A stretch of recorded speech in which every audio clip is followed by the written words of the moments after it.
Uruguay, Latin American role model. In the interview, the president of Uruguay, José Mujica. Mr. President, thank you for receiving us here at your house in Montevideo. It's a pleasure. Why do you normally receive people here? It's my home, and I've lived here for 28 years. I think it's pretty normal, and it's the most convenient.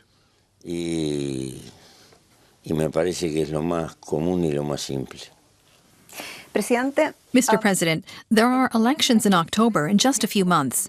Are things in Uruguay better or worse than when you took office in 2009? I think that Uruguay is much better off. The economy has seen some strong growth in that time, but more important still is the successful fight against poverty. Our society is the most equal in South America, an unjust and cruel continent which is very rich, but where wealth is not shared equally. We have a lot fewer needy people. Of 1,000 people, 120 are poor, but less than 0.5% of the population lives in extreme poverty.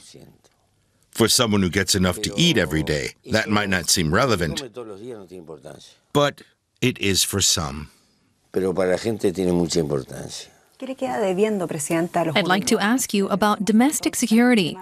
The issue is becoming more and more central to the election campaign.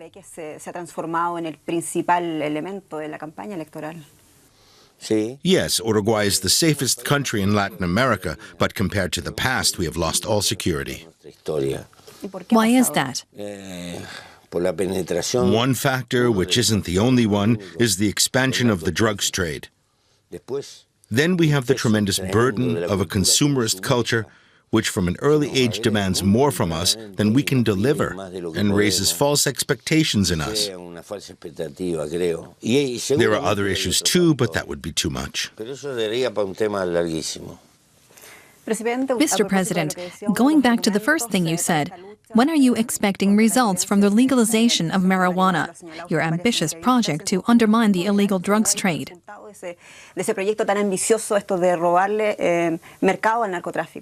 It's going to take a couple of years or longer.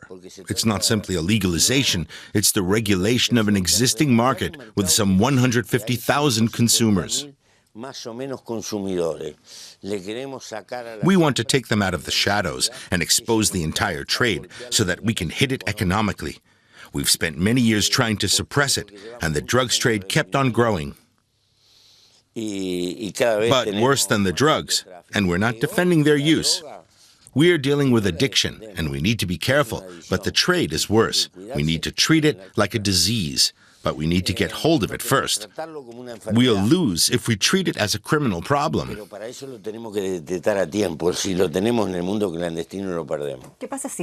What if it goes wrong? In life, you've got the accelerator, the brakes, and a reverse gear. You can't be fanatical about it. You have to learn from changes in life. We can't continue as we have been doing, acting confused and looking in the other direction. We've been repressing the drugs trade for 100 years and failing. If you want to change something, you can't keep on doing the same thing. Mr. President, on the one hand, you've legalized marijuana.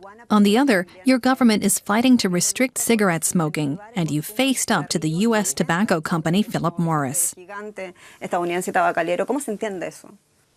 Yes, but I'm not legalizing a market. I'm regulating a market which already exists to stop it growing.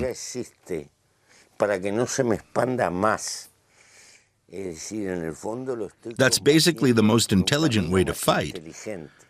We're not prepared to pander to anyone. Tobacco is a poison. Marijuana is a poison. Alcohol is a poison, and there needs to be a limit.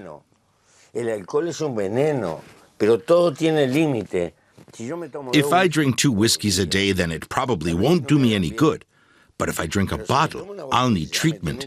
Excesses are the problem. Mr. President, the first Syrian refugees will arrive here in September. Is this a decision of the people of Uruguay or of the president? It's a decision of the president of Uruguay, who's saying to the other presidents and governments that they can't simply look the other way. There's a war we can't stop. The least we can do is show solidarity with the children. I know there are poor children around the world. Poverty is one thing, but an abandoned child in the middle of a war is something else. Your position has earned a lot of praise internationally. They should do the same instead of praising. But there are people in Uruguay who disagree and say, why didn't you ask us? Because this mechanism of consultation only serves to reinforce egotism. People would be telling me that they have poor children of their own. Of course we have children in poverty. There are children in poverty everywhere. But it's not the same when it's a poor child in a war. This is a country of immigrants. All our grandparents came from somewhere else, and most of them fled violence. Then later, when we've settled down and become comfortable, we only think of ourselves. But we are part of the human race, and we have to think of others. If my people don't understand me, I have to help them overcome that. Should you take prisoners from Guantanamo? We've been critical of Guantanamo from the start. It's not a prison. You can't jail people without trial or accusation. It's an attack on human rights. If there's a U.S. president who commits to ending this obscenity, then the least we can do is show solidarity. This is a human rights issue. Does Uruguay benefit? No, it doesn't. Humanity benefits. There are banners that the entire human race has to carry. I believe we have to protect the persecuted. You have to give people a chance to get back on their feet. We have to find a way out of our selfishness and stop thinking just of ourselves.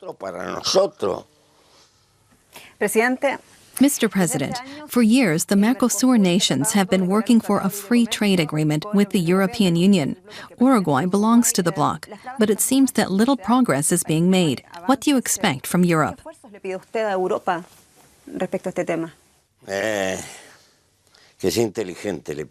That Europe behaves intelligently and is no longer driven by short-term concerns.